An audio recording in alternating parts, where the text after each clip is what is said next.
Welcome back guys. जैसा कि आप देख रहे हो स्क्रीन पे कि कौन सा चैप्टर चल रहा है अभी हमारी क्लास नाइन्थ का। कौन सा? क्लास नाइन्थ का third chapter, atom and molecules. Atom and molecules. तो ये हमारे चैप्टर थर्ड है क्लास नाइन्थ का।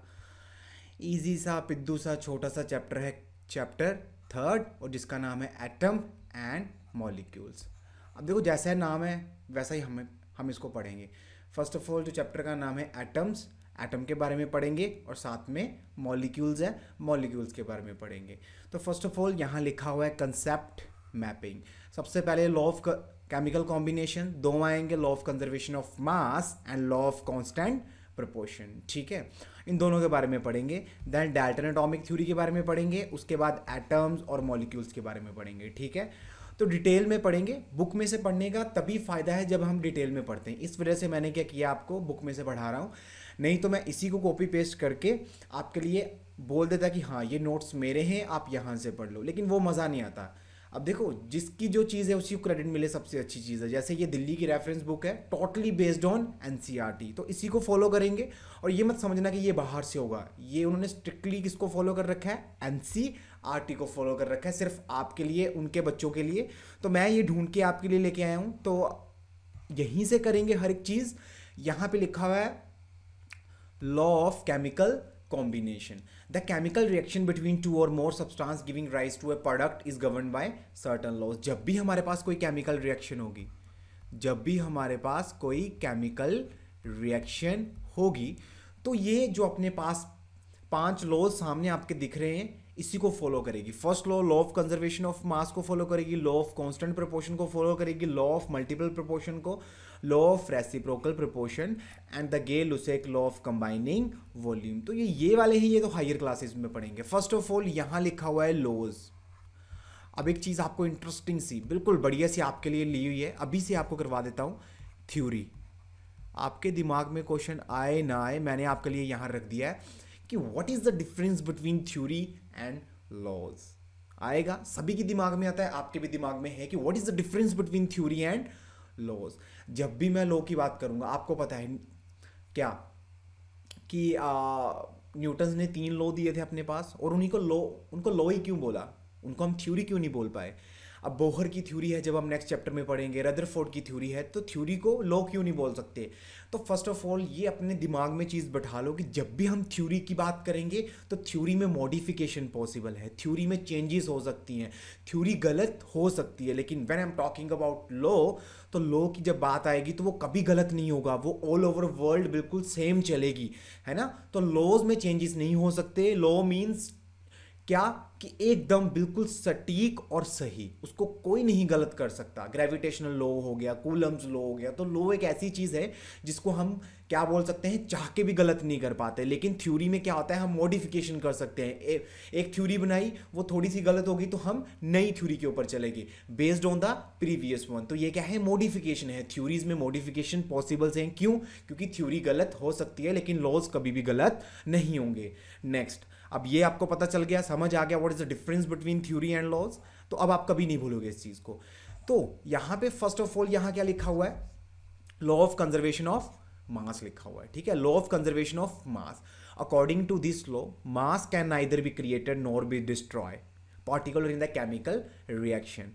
So during a chemical reaction, total mass of the reactant side will be equal to the total mass of the product side. तो ये क्या है, reactant side, जो पार्टिसिपेट कर रहे हैं रिएक्शन को पॉसिबल करवाने के लिए, ये क्या है, रिएक्टेंट साइड। और जो हमारे पास प्रोडक्ट बन चुका है ना, ये फॉर्म्ड हो गया प्रोडक्ट। ठीक है, तो हम क्या बोल सकते हैं,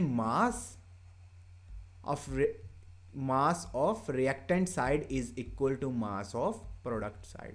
this is the conservation of mass, है ना। तो यही है लॉ ऑफ कंजर्वेशन मास, कि रिएक्टेंट साइड का mass is equal to the mass of the product side. इससे ज्यादा तो कुछ हो ही नहीं सकता, है ना।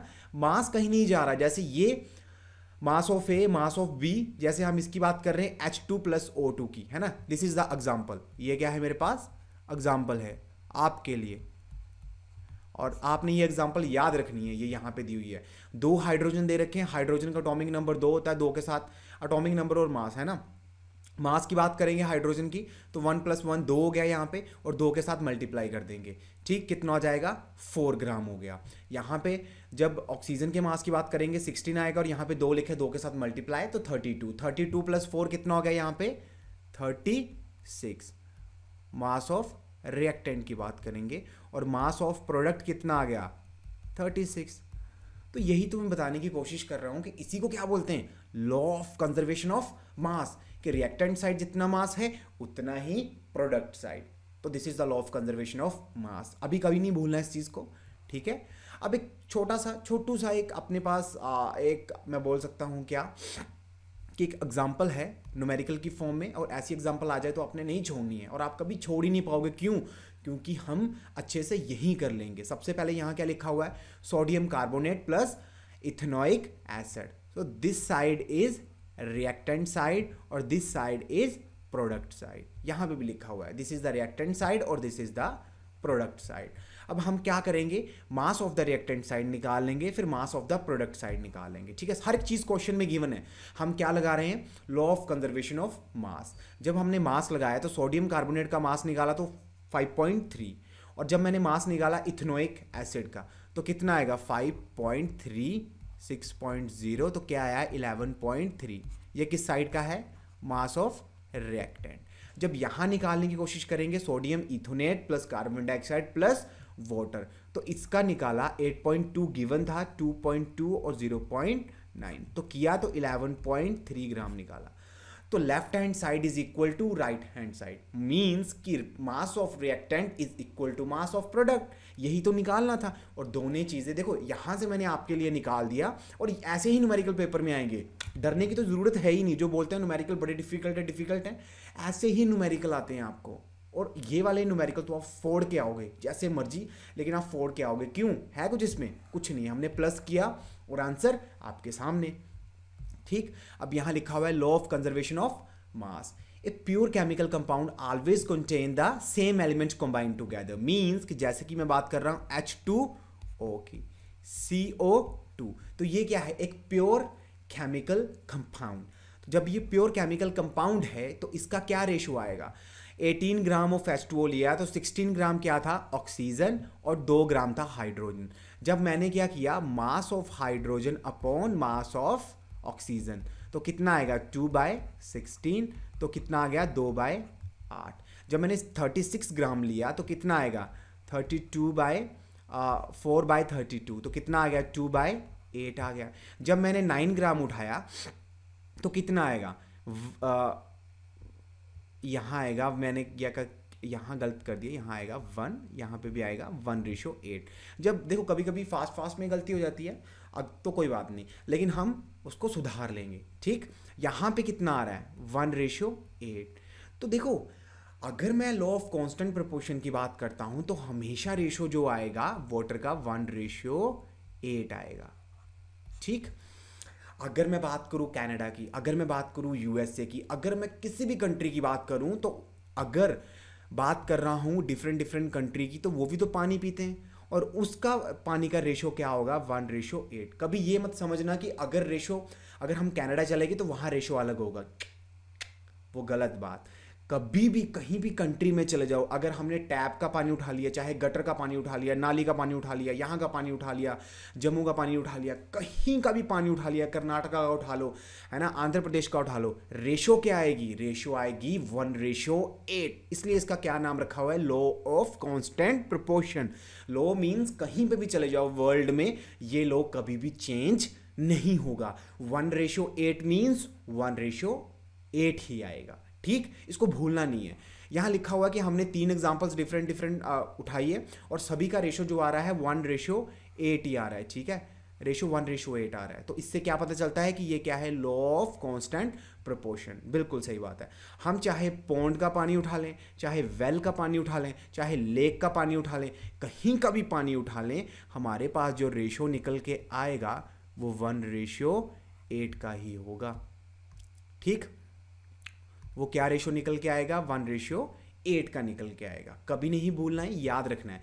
एक छोटू सा, एक आपके लिए इत्तू सा क्या है, ये एग्जाम्पल है जो आपने करनी है। यहाँ पे आपको वाटर की रेशो दे रखी है 1:8, और आपको क्या दे रखा है आपको? दे रखा है मास ऑफ ऑक्सीजन आपने निकालना है और मास ऑफ हाइड्रोजन गैस आपको गिवन है, तो निकल जाएगा। यहाँ mass of hydrogen upon mass of oxygen कितनी रेशियो है? 1:8।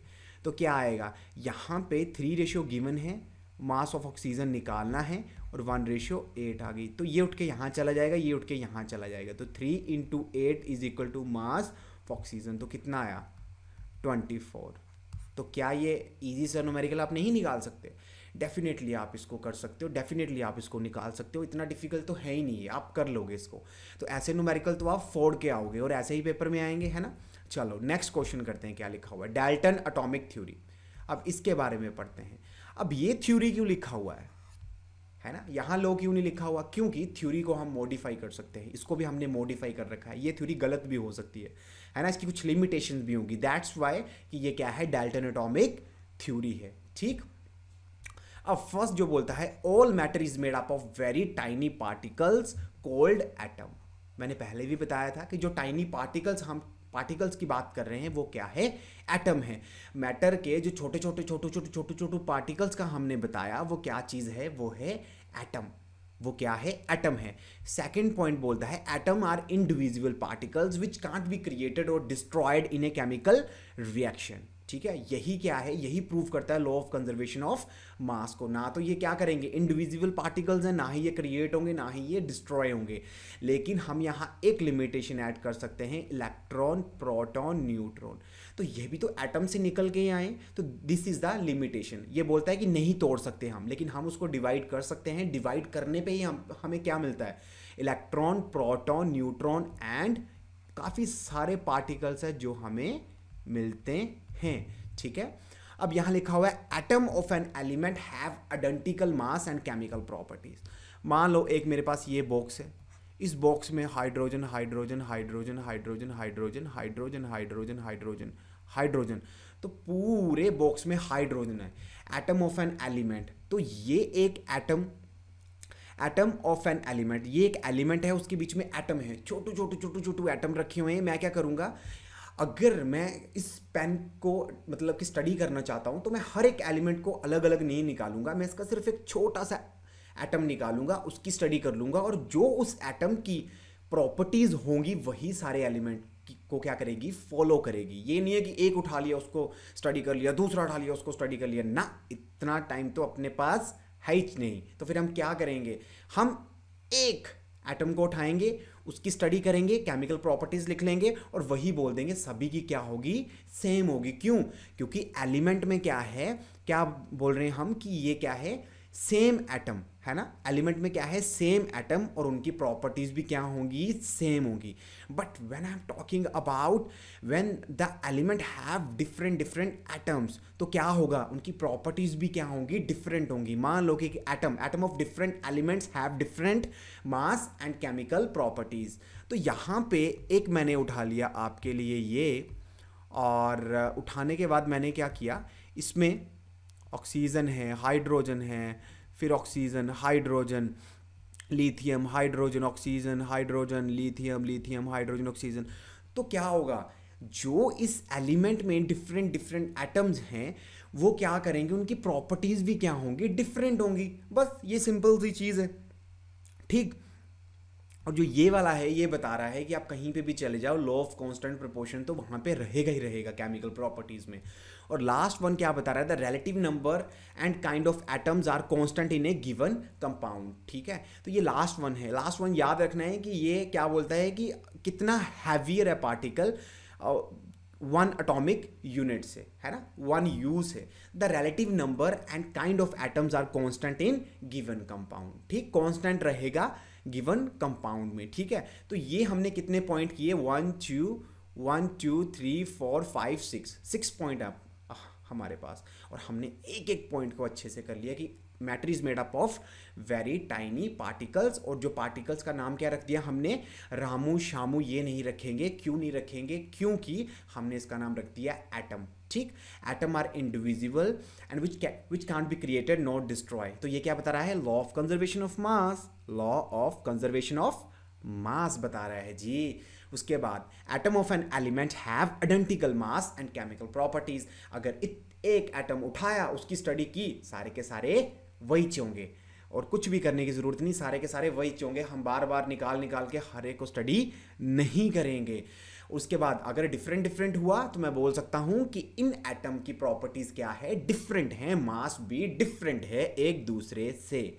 ठीक, नेक्स्ट चलते हैं। अब जब नेक्स्ट बात करते हैं एटम की, तो एटम क्या है? जब एटम की बात करेंगे हम ये बोल सकते हैं कि जितने भी मैं केमिकल रिएक्शन की बात करूंगा, chemical, when I am talking about chemical reaction, तो कौन पार्टिसिपेट करता है? हमेशा एटम करेगा, है ना। हमेशा एटम पार्टिसिपेट करता है केमिकल रिएक्शन में। According to modern atomic theory, an atom is the smallest particle of an element, बिल्कुल सही बात, और which take part in the chemical reaction. वही क्या करेगा? पार्ट लेगा केमिकल रिएक्शन में, ठीक है।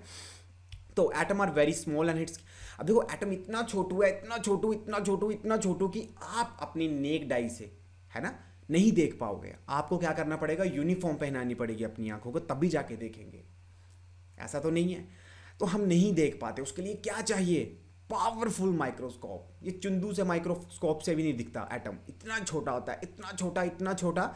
तो कैसे दिखता है वो? हम क्या करते हैं? पावरफुल, जिसके पास काफी ज्यादा पावर हो, उस पावरफुल माइक्रोस्कोप के साथ हम एटम को देख पाते हैं। अब एटम कितना छोटा है ये तो यहां से पता चलेगा कि एटॉमिक रेडियस क्या है। ये है एटॉमिक रेडियस, तो 0.037 नैनोमीटर। तो 1 नैनोमीटर में कितना है? 10⁻⁻⁹ मीटर। तो कितना होगा? 0, यहां लिख दिया 0.037। तो कितनी जीरो जाएंगी? 1 2 3 4 5 6 7 8 9, इतनी जीरो आएंगी। इतना छोटा एटम का रेडियस है। तो क्या आप अपनी इस नेक्ड आई से उसको देख पाओगे? कतई नहीं, ये हो ही नहीं सकता, है ना, ये नहीं पॉसिबल है। तो हमें पावरफुल माइक्रोस्कोप तो चाहिए चाहिए।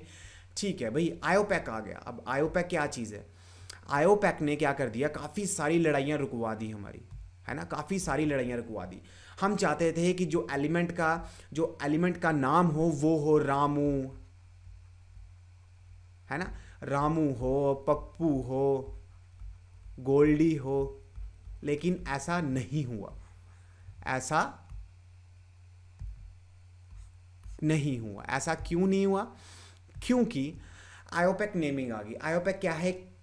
कमेटी जिसे हम बोल सकते हैं। डिफरेंट डिफरेंट कंट्री से क्या है, मतलब कि साइंटिस्ट उठाए, उन्होंने एक कमेटी बना दी और बोला कि ये एलिमेंट डिस्कवर्ड होते हैं भाई, इनका अच्छे से नामकरण कीजिए।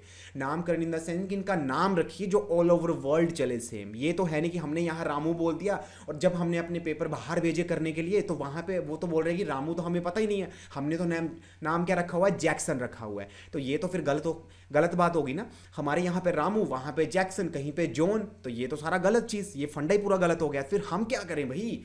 हमारे पास क्या चीज़ है? तो हमने क्या किया? IUPAC, international union of pure and applied chemistry, हमने उसको नाम दे दिया कमेटी को आयोपैक। आयोपैक नेमिंग भी बोलते हैं IUPAC, international union of pure and applied chemistry, not physics, C stand for chemistry. तो इसने सिंबल्स दे दिए हमें। एल्यूमिनियम जब डिस्कवर्ड हुआ तो हम तो चाहते थे इसका नाम रामू या शामू हो, लेकिन इसका नाम क्या? सिंबल्स एल्यूमिनियम, और जो इसका सिंबल्स था वो जो हमेशा फर्स्ट लेटर कैपिटल और दूसरा स्मॉल लेटर, उसके बाद आर्गन कैपिटल और दूसरा आर, बेरियम बी और दूसरा स्मॉल। तो ऐसे करके नाम रख दिए उन्होंने, और ये सिंबल्स यूज करते हैं ऑल ओवर द वर्ल्ड। तो ये कमेटी ने दिए। आयोडीन का आई हो गया, आयरन का फेरस। अब बोलोगे ये तो आयरन आई से स्टार्ट है, लेकिन ये एफ से तो और है। हम जो आयरन की ओर होती है उसे फेरस बोलते हैं, इस वजह से उसका नाम फेरस पड़ गया। और फेरस से क्या है? F E. याद रखना है, पहला लेटर हमेशा हमेशा क्या? कैपिटल, और दूसरा वाला स्मॉल लेटर। याद रहेगा? बिल्कुल याद रहेगा, भूलने वाली तो चीज़ है ही नहीं कोई इसमें। नेक्स्ट चलते हैं। तो ये आप अपने दिमाग में रखना है, ठीक है, ये आप अपने दिमाग में रखोगे। हाइड्रोजन फर्स्ट लेटर हमेशा एच, हमेशा एच। अब atomic mass, the mass of an atom of an element is called its atomic mass. जो एटम के मास की बात करेंगे उसे हम बोलेंगे atomic. Atomic means atom, atom का मास। तो क्या बोल दिया हमने? Atomic mass. अब IUPAC have accepted atomic mass unit. देखो अब देखो इत्तू सा एटम है और उसका मास हम केजी में डिफाइन कर रहे हैं। क्या आपको लगता है कि ये एटम के साथ जस्टिस है? नहीं, ये जस्टिस उसके साथ बिल्कुल नहीं है, कतई नहीं है, है ना। तो हम क्या करेंगे, हमने एक क्या बनाया, हमने एटॉमिक मास यूनिट बनाया और ये 1961 में ऑल ओवर एक्सेप्ट कर दिया गया कि हम एटम को एटॉमिक मास यूनिट के साथ क्या करेंगे, डिफाइन करेंगे। एटॉमिक मास यूनिट को लिखना काफ़ी इतना बड़ा तो लिख नहीं सकते थे, हमें चाहिए शॉर्ट फॉर्म भाई। क्यों? क्योंकि हम हैं काफ़ी रईस लोग, हम इतनी मेहनत कर नहीं सकते, तो यू भी लिख सकते हैं। You means atomic mass unit and molecular mass of an element and compound also. तो चीज़ क्या हुई, हुआ यूं कि एटॉमिक मास यूनिट क्या करेंगे, एक अपने पास कार्बन 12 था। क्या था? कार्बन 12।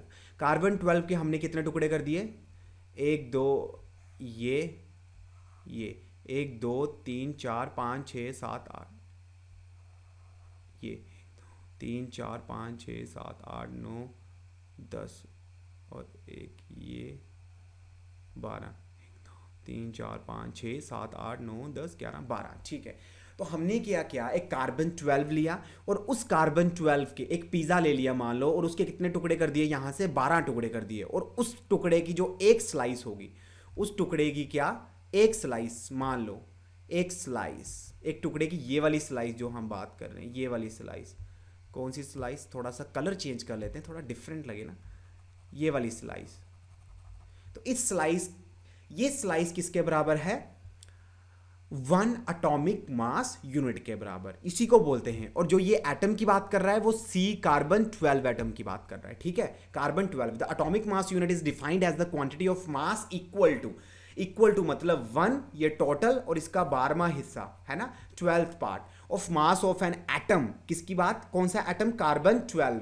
तो इसका 12वें हिस्से को क्या बोलेंगे, एटॉमिक मास यूनिट बोलेंगे। क्या बोलेंगे, एटॉमिक मास यूनिट। यहाँ पे बड़ी सुंदर सी आपके लिए डायग्राम रखी हुई है, 1 एटॉमिक मास यूनिट, यहाँ तो AMU लिख लो और शॉर्ट कर लिया क्योंकि हम रईस हैं तो हम इतना नहीं लिख सकते, तो U लिख लिया।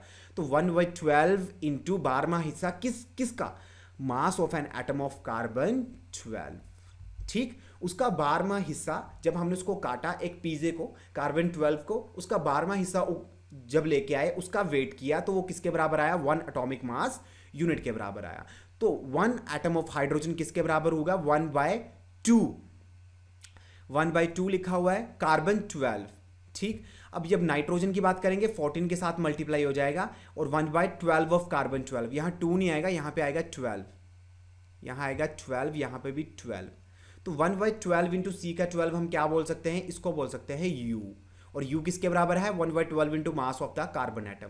तो यही मैंने लिखा हुआ है यहाँ पे, कुछ नहीं किया हुआ। नाइट्रोजन की बात होगी तो क्या होगा, अब देखो 1 एटम ऑफ नाइट्रोजन तो किसके बराबर होगा, इसका एटॉमिक नंबर कितना होता है, 14। ठीक है, एटॉमिक मास की बात कर रहे हैं तो एटॉमिक मास कितना, 14। तो 14 के साथ U को मल्टीप्लाई कर देंगे और ये मेरे पास एटॉमिक मास आ जाएगा। ठीक है, और atomic mass of hydrogen 1U, U मतलब एटॉमिक मास यूनिट। तो यहाँ क्या लिखा हुआ है, 1/12 into mass of an atom of carbon 12। तो इजी है, मतलब 12वां टुकड़ा, एक पिज़्ज़े का 12वां टुकड़ा किसके बराबर होगा, एटॉमिक मास यूनिट के।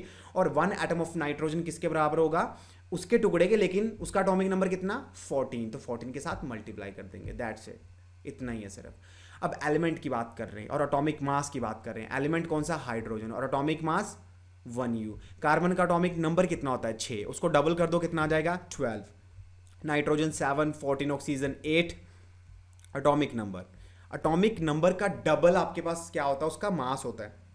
सोडियम की बात करेंगे, कुछ एक्सेप्शनल केसेस भी हैं, जैसे सोडियम दे रखा है 23, magnesium 24, sulphur 32, and these are the atomic mass. ठीक, how do atom exist, atom of the most of the elements are very reactive and does not exist in a free state. कभी भी atom आपको ऐसे free state में नहीं दिखता क्योंकि ये काफ़ी ज़्यादा रिएक्टिव होता है, इसलिए आपको फ्री स्टेट में कभी नहीं दिखेगा। ये अगर दिखेगा तो ये किसी न किसी के साथ रिएक्ट हो जाएगा। ये इतने नटखट बच्चे होते हैं ना कि कभी भी शांति से नहीं बैठ सकते, ये कभी ना कभी कहीं ना कहीं तो मचाएंगे अपना, है ना। जब मचाएंगे तो फिर बवाल होगा, है ना। तो वही है ये नटखट बच्चे ही हैं जो बवाल करते हैं।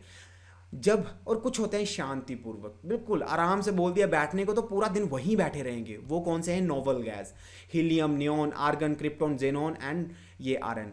तो ये क्या है? Chemically unreactive and exist in the free state. तो ये कुछ हैं एलिमेंट जो आपको फ्री स्टेट में दिख जाएंगे, लेकिन बाकी काफ़ी नटकट, काफ़ी रिएक्टिव, ये नॉन रिएक्टिव हैं, ये अपनी मस्ती में बैठे हुए हैं, नोवल हैं, बिल्कुल जेंटलमैन की तरह, कोई लेना देना नहीं किसी से, अपनी धुन में मस्त हैं ये। तो नेक्स्ट क्या बोलता है? Atom of all other element combined together to form molecular ions. अब देखो एटम की बात चल रही है, एटम न्यूट्रल है। आयंस मतलब आयन वो होता है जिसके ऊपर कोई चार्ज हो, है ना, total charge. Ion means charge. अब चार्ज पॉजिटिव भी हो सकता है, नेगेटिव भी हो सकता है। हमें कैसे पता चलेगा कैटायन का चार्ज पॉजिटिव होगा? CATION। टी में क्या आता है? ये एक आता है, दैट मीन्स कि ये क्या चीज़ है? Positive charge. और दूसरा वाला मुझे पता ही है क्या होगा? Negative charge. तो टी से याद रखना है, टी का साइन किसको रिप्रेजेंट कर रहा है? ये वाला टी का साइन, इस टी को पॉजिटिव साइन के साथ रिप्रेजेंट करके हम ये बोल सकते हैं कैटायन क्या होगा? पॉजिटिव, अनाइन क्या होगा? नेगेटिव। और मॉलिक्यूल्स क्या होते हैं? मॉलिक्यूल्स हमेशा होंगे न्यूट्रल। ये याद रखना, मॉलिक्यूल्स हमेशा न्यूट्रल होते हैं। लेकिन आयन अपने पास कैटायन भी हो सकता है और अनाइन भी हो सकता है। Cation means positively charge body और अनाइंस मीन्स नेगेटिवली चार्ज बॉडी। क्यों? क्योंकि आयन मीन्स ये होता है चार्ज, उस बॉडी के ऊपर टोटल चार्ज कितना है। But when I am talking about molecules, तो मॉलिक्यूल्स क्या है? मॉलिक्यूल्स क्या चीज़ है? एलिमेंट या फिर एटम, दो से ज़्यादा एटम अगर कंबाइन हो उसे हम मॉलिक्यूल्स बोलते हैं। Molecule is a group of 2 और more atoms which are chemically bonded with each other. ठीक है भाई, अगर दो से ज़्यादा एलिमेंट्स कंबाइन हो, दो से ज़्यादा एटम अगर आपस में कंबाइन हो, 2 हो गए, 3 हो गए, 4 हो गए, तो हम क्या बोल सकते हैं? उसको मॉलिक्यूल्स बोल सकते हैं। ठीक है, विद ईच अदर, है ना, chemical bonded with each other. ठीक है, और a molecule is the smallest particle of matter which is capable of an independent existence and show all properties of that substance. क्या बोलता है ये चीज बोल रहा है, molecule is the smallest particle of matter, सबसे छोटू सा पार्टिकल है मैटर का, और ये इतना कैपेबल है कि इंडिपेंडेंटली एग्जिस्ट कर सकता है। एटम इंडिपेंडेंटली एग्जिस्ट नहीं कर सकता, वो फ्री स्टेट में काफी ज्यादा रिएक्टिव हो जाता है, लेकिन ये इंडिपेंडेंटली एग्जिस्ट कर सकता है। अगर ये मान लो मॉलिक्यूल है, तो इसका एक छोटू सा मॉलिक्यूल उठाएंगे, उसकी स्टडी करेंगे, तो बाकी जो मॉलिक्यूल्स हैं उनकी भी प्रॉपर्टीज क्या आएगी? सेम ही आएगी। ठीक है, आगे चलते हैं। अब जैसे क्या लिखा हुआ है, हाइड्रोजन और oxygen is the smallest particle of water which shows all the properties of water. ठीक है, हाइड्रोजन और ऑक्सीजन क्या है? वाटर का छोटू सा पार्टिकल है, मतलब मॉलिक्यूल बोल सकते हैं, और वही प्रॉपर्टीज क्या करेगा? सारे के सारे मॉलिक्यूल्स की सेम प्रॉपर्टीज शो करेगा। बिल्कुल सही बात है। मॉलिक्यूल्स में हैव एटम ऑफ सेम और different elements depending upon this. अब डिफरेंट भी हो सकते हैं मॉलिक्यूल जो हम एटम की बात करेंगे, और सेम भी हो सकते हैं। ये डिपेंड करता है कि मॉलिक्यूल्स हम कौन सा यूज कर रहे हैं। अगर तो होमोटॉमिक मॉलिक्यूल्स, अगर हम एटम सेम की बात करेंगे, होमो मीन्स होता है सेम, होमो मीन्स सेम और एटॉमिक मीन्स एटम, तो इसका क्या मतलब हुआ? है ना, नाम से पता चल रहा है यार, कुछ रटने की जरूरत तो है ही नहीं। सेम एटम, दैट मीन्स कि ये किसकी बात कर रहे हैं? Containing atom of same element. ठीक है, एंड हेटेरोटॉमिक मॉलिक्यूल्स और कंपाउंड मीन्स डिफरेंट। हेटेरो मतलब डिफरेंट, हेटेरो मीन्स डिफरेंट। क्या गजब की राइटिंग हो रही है ना, चलो समझ लेना जो भी होगा। और एटॉमिक मीन्स एटम। तो नाम से समझना है, रटना कुछ नहीं है। जो नाम में लिखा हुआ है, जो हमारे साइंटिस्ट है ना, दे आर टू गुड। क्यों? क्योंकि उनको पता है कि नाम भी ऐसे चुन के लेके आएंगे ना, रामू शामू तो रखेंगे नहीं, लेकिन ऐसे चुन के लेके आएंगे कि आपको 2 मिनट में याद हो जाएगा। लेकिन कंडीशन क्या? कि आपको उसको समझने के लिए 1 या 2 मिनट तो लगेगा। रटने के लिए तो सिर्फ 1 सेकंड लगता है, लेकिन समझने के लिए 2 मिनट लगेंगे, और वो 2 मिनट में आप उस चीज़ को फिर कभी नहीं भूलोगे अगर आपने उसको अपने दिमाग से समझाए तो। ठीक है, अब मॉलिक्यूल्स की बात करेंगे तो होमोटॉमिक मॉलिक्यूल्स ऑफ ऑल एलिमेंट्स। तो होमोटॉमिक मीन्स सेम एलिमेंट। ऑक्सीजन जैसे O2 लिख दिया, N2 लिख दिया, O3 लिख दिया, दैट मीन्स कि ये क्या है? सेम एटम, बार बार यूज हो रहे हैं ना सेम एटम। ऑक्सीजन और ऑक्सीजन खुद जुड़ रहा है, नाइट्रोजन खुद जुड़ रहा है, और ये क्या है? तो 3 ऑक्सीजन खुद जुड़ रहे हैं, मतलब कि homoatomic. Homo mean same atom. के मॉलिक्यूल्स, मॉलिक्यूल्स मतलब दो से ज़्यादा एटम की कॉम्बिनेशन को क्या बोलते हैं, मॉलिक्यूल्स बोलते हैं। और सेम एटम मॉलिक्यूल्स, नाम से पता चल रहा है सेम एटम के मॉलिक्यूल्स, है ना। अब यहाँ पे हिट्रो, हिट्रो मतलब डिफरेंट, ये वाटर, हाइड्रोजन अलग ऑक्सीजन अलग, दोनों को कंबाइन कर दिया, हेट्रो मीन्स डिफरेंट, डिफरेंट, ये एटम हो गया, ये मॉलिक्यूल्स हो गए और उसके कंपाउंड हो गए। मॉलिक्यूल्स को बोलते हैं सिर्फ एक छोटू सा मॉलिक्यूल, अगर यही मॉलिक्यूल्स बार बार रिपीट हो रहे करोड़ लाख मिलियन ट्रिलियन, तो उसे क्या बोलेंगे, कंपाउंड बोलेंगे। ठीक है, ठीक, इतना समझ आया, नाम से समझ आ रहा है यार, कुछ करने की जरूरत ही नहीं है। Hetero means different, atomic means atom, molecules means दो या दो से ज्यादा एटम को कंबाइन करके रखना, जोड़ के रखना। दैट मीन्स किसकी बात चल रही है, मॉलिक्यूल्स और कंपाउंड की बात चल रही है। ठीक, atomicity, the number of atom present in that particular molecule is called atomicity. समझ आया, नहीं आया, कैसे आएगा, number of atom present in that particular molecule is called atomicity. Atomicity को क्या बोलते हैं, कितने नंबर ऑफ एटम प्रेजेंट हैं उस कंपाउंड में, उस मॉलिक्यूल में, उसे बोलेंगे एटॉमिसिटी। क्या बोलेंगे, एटॉमिसिटी। अब मोनो, मोनो मतलब होता है वन, मोनो मतलब वन, मोनो मतलब वन। डाई मतलब दो, डाई मतलब दो, ट्राई मतलब तीन।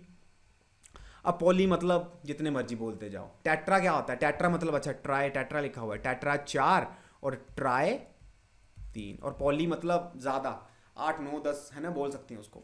तो क्या बोलेंगे, एटॉमिसिटी। आर्गन की बात चल रही है यहाँ पे, तो आर्गन मतलब 1, एक ही एटम है तो मोनोएटॉमिक, एक एटम है तो मोनोएटॉमिक। ऑक्सीजन के 2 एटम यहाँ आपको दिख रहे हैं, दैट मीन्स कि ये डायएटॉमिक।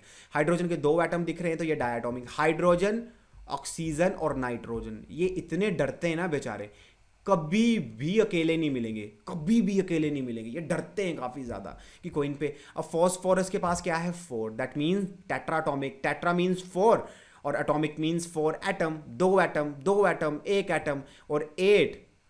पॉलीटॉमिक मतलब 8 एटम। ओजोन मतलब 3, ट्राई, ट्राई मतलब 3 एटम।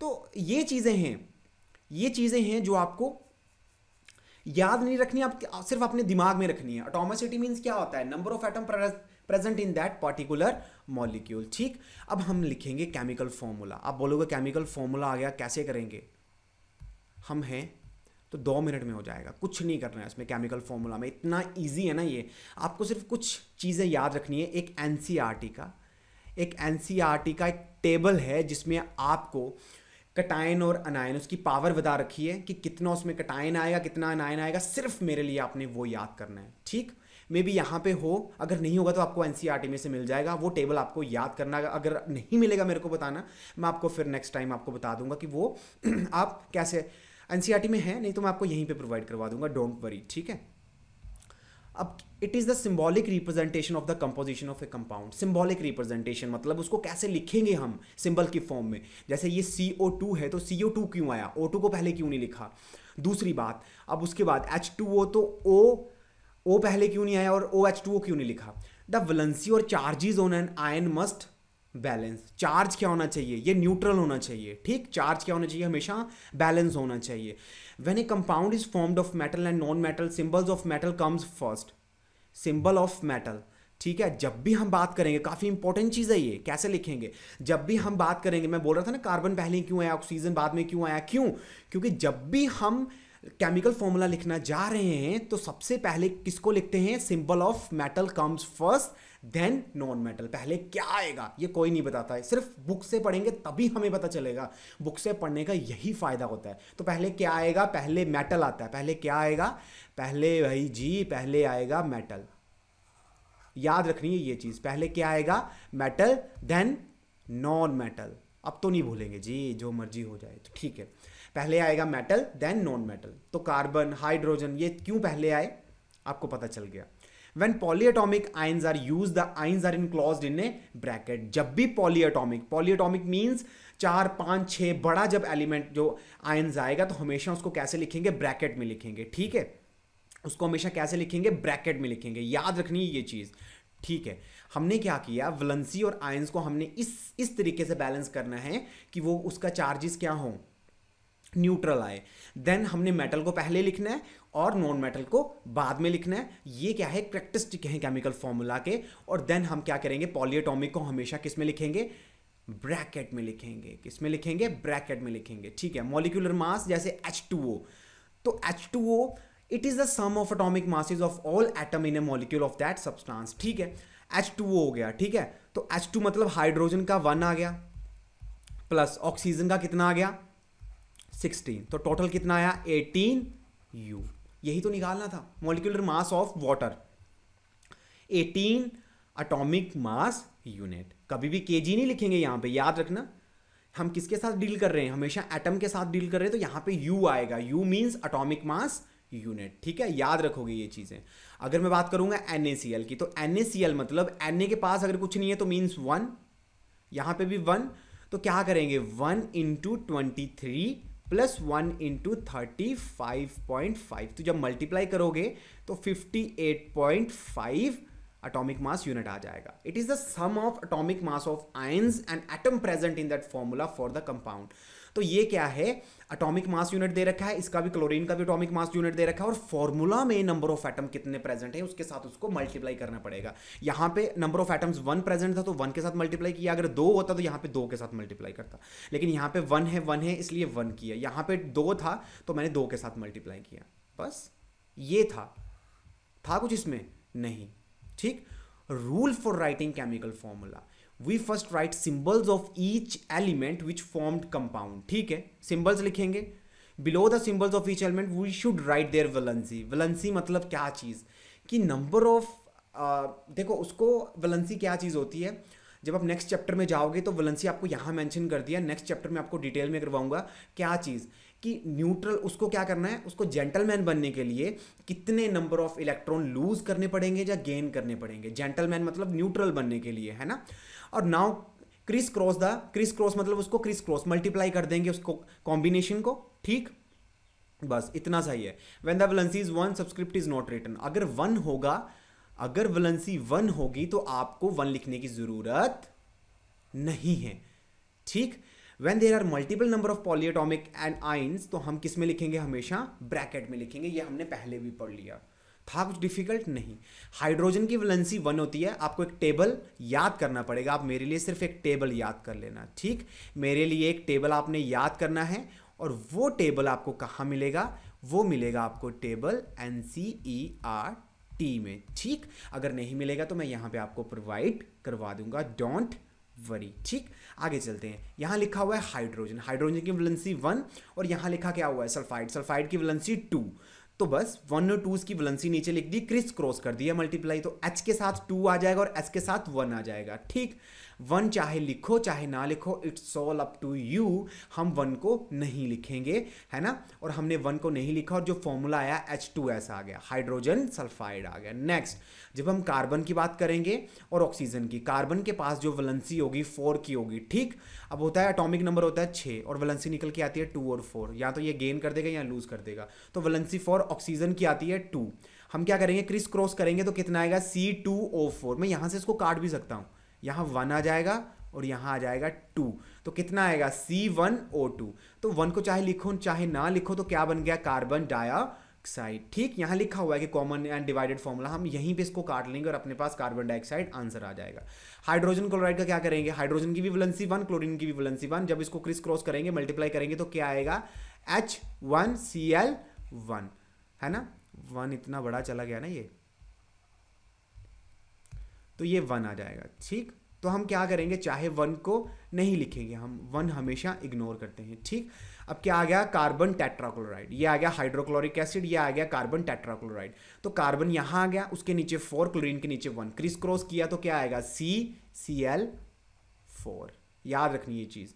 अब मैग्नीशियम की वैलेंसी, जब इसकी बात कर रहे हैं तो ये क्या है, वैलेंसी, ये क्या है, वैलेंसी। तो वैलेंसी जब आप टेबल करोगे ना, आपको वैलेंसी याद हो जाएगी, मेरी गारंटी है, इजी है वैलेंसी याद करना एटॉमिक नंबर से। मैग्नीशियम 2 आ गया, क्लोरीन 1 आ गया, क्रिस क्रॉस किया तो MgCl2 आ गया। जब एल्यूमिनियम ऑक्साइड की बात करेंगे तो Al2O3 आ जाएगा। जब कैल्शियम ऑक्साइड की बात करेंगे तो ये 1 के साथ कट गया, 1 के साथ कट गया, 1 चाहे लिखो चाहे ना लिखो, Ca वो आपका आंसर आ जाएगा। तो ये क्या है, फॉर्मूले हैं।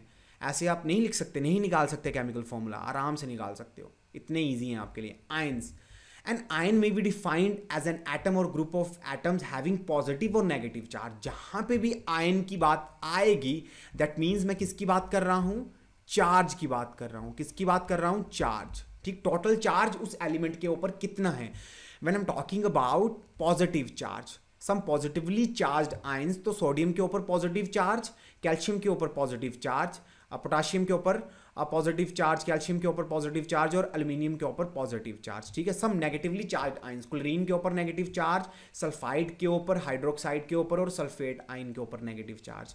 ठीक है, तो ये पॉजिटिव चार्ज क्या बता रहे हैं, ये पॉजिटिव चार्ज ये बता रहे हैं जब ये सोडियम था मान लो, है ना, अब इसके पास क्या है, जितने इसके पास पॉजिटिव चार्ज हैं उतने ही इसके पास नेगेटिव चार्ज हैं। लेकिन इसने क्या किया, इसने एक इलेक्ट्रॉन को यहां से क्या कर दिया, लूज कर दिया।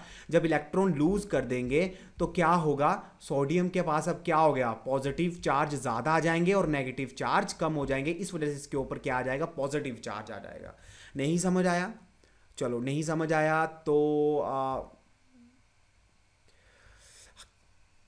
देखो एक फिर से समझाता हूं क्या, कि ये इलेक्ट्रॉन लूज कर रहा है, लूज ऑफ इलेक्ट्रॉन को क्या बोलेंगे, जब ये इलेक्ट्रॉन लूज कर देगा तो इसके पास ये पॉजिटिव चार्ज ज्यादा हो जाएंगे, और जब इसके पास ये पॉजिटिव चार्ज ज्यादा हो गए तो इसके ऊपर कौन सा चार्ज आएगा, पॉजिटिव चार्ज।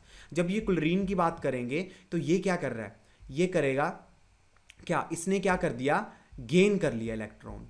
ये लूज है, lose of, loss of electron, और यहां पे गेन ऑफ इलेक्ट्रॉन। तो यहां क्या हो रहा है, जब ये गेन कर रहा है तो पॉजिटिव और नेगेटिव सेम थे, लेकिन एक नेगेटिव और आ गया तो इसके ऊपर कौन सा चार्ज आएगा, नेगेटिव। दैट्स वाई इसके ऊपर कौन सा चार्ज आ जाएगा, नेगेटिव चार्ज आ जाएगा। इसने क्या कर दिया, लूज कर दिया तो पॉजिटिव चार्ज ज्यादा हो गए, इसने गेन कर लिया इलेक्ट्रॉन तो पॉजिटिव नेगेटिव तो पहले न्यूट्रल थे, लेकिन अब क्या हो जाएगा, इलेक्ट्रॉन एक ज्यादा आ गया। इलेक्ट्रॉन एक ज्यादा आ गया तो इसके ऊपर कौन सा चार्ज आएगा, बताओ जल्दी से, इसके ऊपर चार्ज आएगा नेगेटिव। ठीक, आगे चलते हैं। जब आयन की बात करेंगे, monoatomic means mono atomic ions, monoatomic ions और पॉलीएटॉमिक आयंस। ठीक है, तो जब भी हम बात करेंगे मोनोटॉमिक आयंस की, तो मैग्नीशियम के ऊपर पॉजिटिव चार्ज आ गया, यहां पे नेगेटिव चार्ज, पॉजिटिव चार्ज। ठीक, तो मोनो मींस तो 1 होता है और यहां पे पॉजिटिव चार्ज, पॉली मतलब ज्यादा। तो ये आप खुद कर लेना, ये आपका होमवर्क होगा। ठीक, ये आपका क्या होगा, होमवर्क। इजी है, इतना डिफिकल्ट नहीं होगा। अब सोडियम क्या है, ये सोडियम कार्बोनेट। सोडियम कार्बोनेट मतलब ये 2 नेगेटिव 1 नेगेटिव और यहाँ पे 2 नेगेटिव आ जाएगा, CO3 आ गया, तो ये अपने पास वैसा का वैसा सेम वही फॉर्मूले हैं, बस चार्ज क्या हो जाएगा, न्यूट्रल हो जाएगा, बाकी और कुछ नहीं है। एल्यूमिनियम सल्फेट की बात करेंगे तो 2 नेगेटिव, ये 4, तो ये क्या हो गया, 4 आ गया। पॉलीएटॉमिक आ गया तो हम किस में लिखेंगे, इसको ब्रैकेट में लिखेंगे। पॉलीएटॉमिक को क्या लिखेंगे, हमेशा ब्रैकेट में। बाकी हर एक चीज़ सेम, ये 2 यहाँ आ जाएगा, ये 1 यहाँ चला जाएगा, तो क्या होगा, क्या होगा, ब्रैकेट में आ जाएगा। किया क्या, कुछ नहीं, NH4, और किसके साथ मल्टीप्लाई हो रहा है, ये 2 के साथ, साथ में क्या है, SO4, 1 चाहे लिखो चाहे ना लिखो। अब इसकी बात करेंगे तो CaOH2, जब इसकी बात करेंगे तो Al2SO4, तो ब्रैकेट में लिखेंगे, पॉलीएटॉमिक है तो 3 आ जाएगा। इसकी बात करेंगे तो Na2CO3। तो इजी है, सेम टू सेम वही फॉर्मूले जो हमने पहले मैंने आपको बताए, सेम टू सेम उसी को फॉलो कर रहे हैं। ठीक, अब मोलर मास, अब एक चीज़ आपको बता दूं कि ये मोलर मास क्या है, आपके सिलेबस में से कट हो चुका है मोल कंसेप्ट। जब आप 12th में जाओगे, जब आप जाओगे 12th में या 11th में, है ना, तब आपको हायर क्लासेस में ये आपको दिखने को मिलेगा मोलर मास, और तब वहाँ पे आप डिटेल में पढ़ोगे। अभी तो कुछ नहीं है, सिर्फ एवोगैड्रो नंबर और उसके साथ करना होगा। अगर आपको ये करवाना होगा, अगर आपको लगेगा तो मेरे को आप बता देना। इसकी एक स्पेशल क्लास जिसमें हम सिर्फ इसी के मोल कंसेप्ट के न्यूमेरिकल करेंगे, आप बता देना, और उसी में हम फिर अच्छे से इसको डिटेल में पढ़ लेंगे, ओनली न्यूमेरिकल्स और कुछ नहीं करेंगे। तब मैं सिर्फ आपको यही करवाऊंगा, आप मेरे को बता देना, हम फिर कर लेंगे। ठीक, और आपके चैप्टर में से मोल कंसेप्ट उन्होंने पूरा हटवा दिया है, तो आप इतनी टेंशन मत लेना कि सर ने आपको यहाँ फिर करवाया नहीं, तो ये चीज़ है नहीं। अब आगे अपने पास very short answer type question. तो क्या आपको ये name 2 laws of chemical combination आपको नहीं पता, कंजर्वेशन ऑफ मास आप नहीं बता सकते, और लॉ ऑफ कांस्टेंट प्रोपोर्शन नहीं बता सकते, एटॉमिसिटी नहीं बता सकते। एटॉमिसिटी होता क्या है, जैसे एटॉमिसिटी होता है H2O। H2O atomicity, number of atoms present in this molecule, तो कैसे पता करोगे? हाइड्रोजन के कितने एटम है? 2। ऑक्सीजन के कितने एटम है? 1। तो टोटल एटॉमिसिटी कितनी होगी? एटॉमिसिटी हुई 3। अगर बात करूंगा CO2 की, है ना, तो कितने हैं? कार्बन के एटम 1, ऑक्सीजन के कितने? 2, तो टोटल एटॉमिसिटी कितनी हुई? 3। This is the atomicity. State law of conservation, ये भी आप कर लोगे। कांस्टेंट प्रोपोर्शन 2 मिनट में निकल जाएगा। मॉलिक्यूलर मास आराम से निकाल लोगे। नोबल गैस जो बिल्कुल जेंटलमैन की तरह काम करती है, कोई रिएक्टिव अनरिएक्टिव है, किसी के साथ रिएक्ट कोई लेना देना नहीं है। डिफाइन मॉलिक्यूलर मास, ये भी आप आराम से कर लोगे। देखो अगर आप यहाँ से पढ़ोगे ना, आपको मैं साथ के साथ क्वेश्चन भी करवाऊंगा। तो क्वेश्चन देखो आप खुद कर रहे हो, क्वेश्चन मैं नहीं करवाऊंगा, ये आप सारे क्वेश्चन खुद से करोगे। ये आपको क्वेश्चन दिख रहे हैं, ये आपका होमवर्क है। ये क्या है? आपका होमवर्क। और जो नहीं निकलेगा बताना, निकलने का तो सवाल ही नहीं पैदा होता। क्यों? क्योंकि मैंने आपको करवा दिया, आप इसी को अच्छे से कर लोगे। ये आप क्वेश्चन करके आओगे, ये आप क्वेश्चन खुद से करोगे, ठीक। अब देखो बुक से करने का फ़ायदा ये है कि हम एनसीईआरटी को रीड कर रहे हैं, ठीक। एनसीईआरटी को पढ़ने का फ़ायदा ये है कि हम इसमें से 3 से 4 चीज़ें एक्स्ट्रा करेंगे। अगर पेपर में 5 चीज़ें आएंगी लिखने के लिए, तो हम कम से कम 3 तो लिख के आएँ। अगर हम मैं आपको यही करवाऊंगा, 3 चीज़ें करवाऊंगा, तो आपको सिर्फ 2 ही याद रहेंगी पेपर में, वो तो हमारा ही नुकसान है। तो मैं नहीं चाहता आपका नुकसान हो, है ना। तो हर बार की तरह फोड़ के आएंगे, जब भी कोई आंसर क्वेश्चन पेपर यहीं से करेंगे और बिंदास होकर करेंगे कि हर एक चीज़ की क्लैरिटी यहीं से होगी। लेकिन एक चीज़ क्या, प्रॉमिस ये करना पड़ेगा कि आपको, प्रॉमिस ये करना पड़ेगा कि आप इसको घर में प्रैक्टिस करोगे। देखो जब तक प्रैक्टिस नहीं करोगे आपसे कुछ नहीं होगा, किसी से कुछ नहीं होता विदाउट प्रैक्टिस। तो एक बार प्रैक्टिस करोगे और बाकी आप मेरे पे छोड़ दो कि 90-95 तो आराम से आ जाएंगे। कोई ऐसी चीज़ नहीं है जो आपको यहाँ नहीं करवाई जाएगी, तो हर एक चीज़ करवाई जाएगी। एलिमेंट F2 लिखा हुआ है, एटॉमिसिटी कितनी आएगी? 2। यहाँ पे एटॉमिसिटी कितनी आएगी? 4। यहाँ एटॉमिसिटी कितनी आएगी? 3। यहाँ एटॉमिसिटी कितनी आएगी? 4। यहाँ एटॉमिसिटी कितनी आएगी? 4। हीलियम की 1, 1, 5 और ये 14। तो क्या था डिफिकल्ट? आराम से कर लोगे यार। ये फिलिंग द ब्लैंक्स आराम से, ये आपके लिए होमवर्क है, ठीक। तो नया चैप्टर, तो हम मिलेंगे अभी नेक्स्ट चैप्टर में। इसको अच्छे से, अगर कोई क्वेश्चन नहीं आएगा नेक्स्ट क्लास में पूछ लेना, जहाँ फिर अगर आपको लगे मॉल कंसेप्ट, तो आपको एक अलग क्लास में मॉल कंसेप्ट करवा दूंगा, क्योंकि आपका इस बार में सिलेबस में वो कट हो चुका है। तो मेरे को आप बताना। अब मिलते हैं हम अपने नेक्स्ट चैप्टर में। Take care, bye bye.